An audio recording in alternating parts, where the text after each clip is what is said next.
In a world where abandoned children wait for sponsors to claim them, one boy doesn't belong to civilization at all.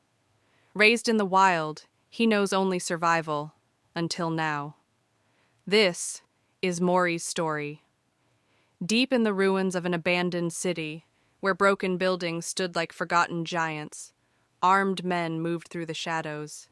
Their flashlights cut through the dust as they searched for something. No, not something. Someone. One soldier suddenly stiffened, his scanner beeping rapidly. "There!" he shouted, pointing toward a small figure darting between collapsed walls. Before anyone could react, the child moved like the wind, a blur of tattered clothes and wild eyes. A gunshot echoed through the ruins. "Don't let it escape!" another man yelled. Before the child could leap away, a weighted net came soaring through the dust. This was no ordinary child they'd captured. This was Mori. When Mori next opened his eyes, the world had changed. No more cold concrete or hunger-filled nights. Instead, sunlight, a real bed, the smell of clean clothes. To a boy who'd only known survival, this comfort felt wrong. They were rescuers. And the place they took him? An orphanage called Children's Protection Zone. Other children tried to befriend him. "Why are you alone?" a kid asked. "Let's play." But when Mori bared his teeth and growled, they backed away.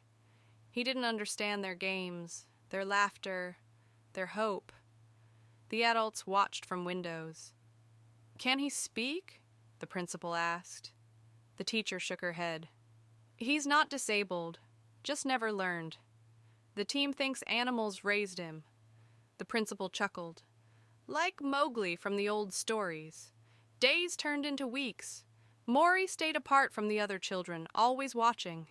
That's when a girl, Rodina, first spoke to him. That's a letter, her voice kind but playful. This is from a sponsor. Sometimes they send gifts too. Don't you have one?" Mori stared blankly. Rodina sighed and tried again. "A sponsor is an adult who takes care of you. Like a pretend parent?" Nearby, other children were arguing. "Adults are kind," one child insisted. "No, they're bad," another countered. Rodina huffed. "Okay, let's say half are kind and half are bad." Then she leaned closer, whispering conspiratorially. "Sometimes they send gifts too, like Matthew's dumb hitting stick or Lily's frilly dress." Suddenly her playful expression hardened. "I don't need a sponsor." Her voice grew quiet. "My mom promised she'd come for me in 100 nights. She hesitated, staring at the floor. I hope she comes soon." Mori watched, wide-eyed. Then his gaze drifted to the sky outside, where countless stars streaked across the window. To him, 100 nights would pass in a blink. One afternoon, the teacher's cheerful voice rang out. "Long ago, aliens came from space and became our friends." On the playground, Rodina dragged Mori toward a boy clutching a forbidden book. The boy smirked. "That's a lie. Humans fought the aliens with a weapon called hake, and the aliens ate it. We surrendered." Rodina frowned. "Why'd they eat it?" The boy shrugged. "Hungry."